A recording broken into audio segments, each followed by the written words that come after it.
Hai, apa kabar? Semoga kabar baik selalu menyertai kalian semua.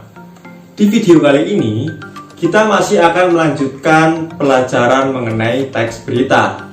Tapi, yang menjadi submateri dalam video kali ini, kita hanya akan membahas tentang struktur teks berita dan kaidah kebahasaan teks berita. Nah, langsung saja kita masuk kepada pembahasan yang pertama mengenai struktur teks berita. Struktur teks berita maksudnya seperti apa ya?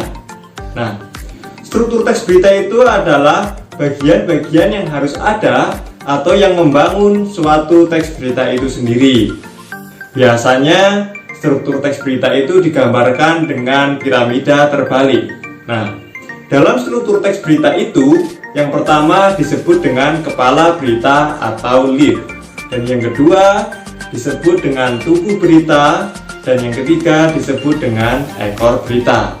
Untuk lebih memperjelas kita mengenai struktur berita, mari kita perinci lebih jauh.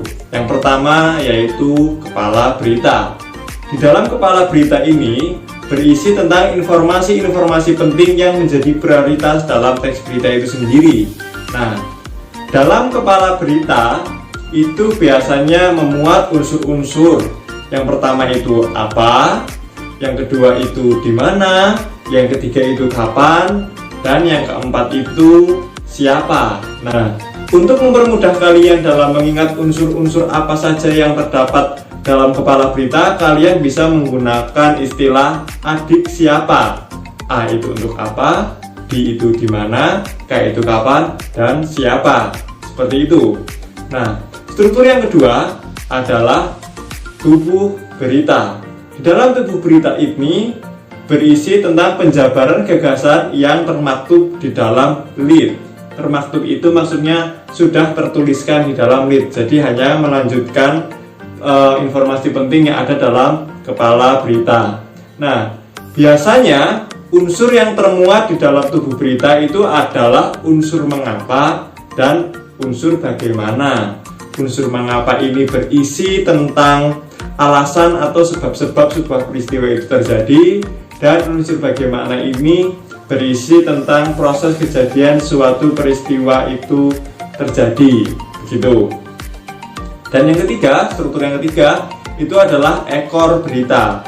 Ekor berita ini berisi berbagai data yang tidak terlalu penting, sehingga apabila bagian ekor berita ini dihilangkan, informasi penting yang ada dalam berita itu tidak akan berubah secara signifikan. Contohnya, misalnya Timnas Indonesia pernah menjuarai Piala Thomas dan Piala Uber. Nah, sejarah-sejarah Piala Thomas dan Piala Uber itu merupakan data-data yang tidak terlalu penting, sehingga apabila dihilangkan itu tidak akan mengubah substansi isi dari berita itu sendiri. Seperti itu.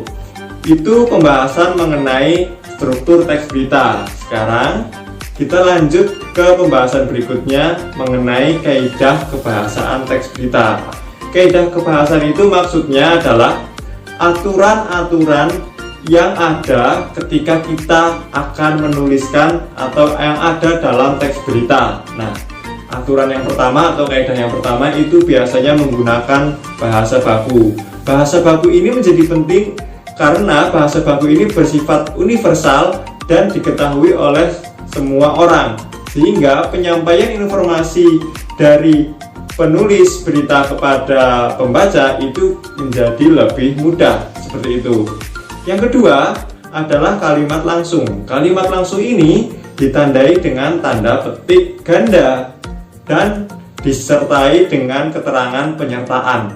Nah, kalimat langsung ini berkaitan dengan kutipan dari pernyataan-pernyataan narasumber berita, seperti itu. Dan yang ketiga adalah konjungsi bahwa. Konjungsi bahwa ini berkaitan dengan pengubahan kalimat langsung menjadi kalimat tidak langsung. Contohnya seperti ini. Presiden Republik Indonesia berkata bahwa, lalu diikuti oleh pernyataan Presiden Republik Indonesia. Nah, fungsi bahwa ini mengubah kalimat langsung menjadi kalimat tidak langsung, seperti itu. Yang keempat adalah konjungsi temporal. Konjungsi temporal itu adalah konjungsi yang berhubungan dengan urutan waktu. Dalam menuliskan sebuah proses kejadian di teks berita, kita harus memegang prinsip kronologis atau berurutan, sehingga rangkaian peristiwanya itu lebih mudah untuk kita pahami. Nah, ciri-ciri konjungsi temporal itu biasanya ada kata ketika, kemudian, sebelum, akhirnya, dan lain sebagainya. Seperti itu. Dan yang kelima adalah penggunaan keterangan waktu dan tempat. Penggunaan keterangan waktu dan tempat ini berkaitan dengan unsur kapan dan unsur di mana. Seperti itu. Kata keterangan waktu itu biasanya seperti ini.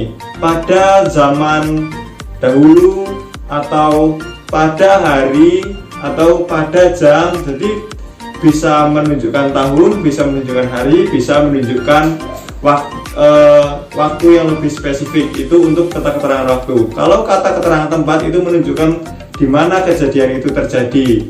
Misalnya di sebuah gedung, di lapangan sepak bola, atau di sebuah jalan, seperti itu. Itu contoh penggunaan kata keterangan tempat.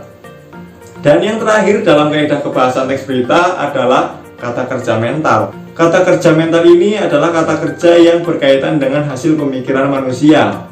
Contohnya, memikirkan, menganalogikan, menyimpulkan, menduga, dan lain sebagainya.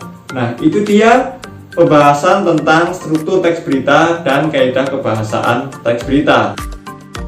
Untuk mengetahui seberapa tajam pemahaman kalian terhadap materi ini, kalian bisa melakukan latihan mandiri, yaitu silahkan cari sebuah teks berita, kemudian analisislah struktur dan kaidah kebahasaannya.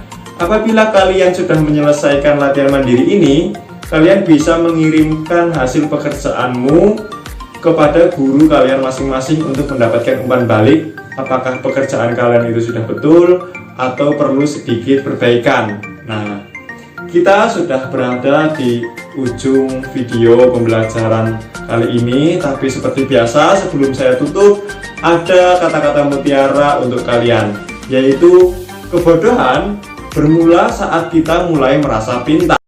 Mohon maaf apabila ada salah kata. Sampai bertemu di video pembelajaran berikutnya. Halo, dukung channel ini dengan cara klik subscribe. Dan apabila menurutmu video ini bermanfaat, silakan bagikan ke teman-temanmu agar semakin banyak orang yang belajar hari ini.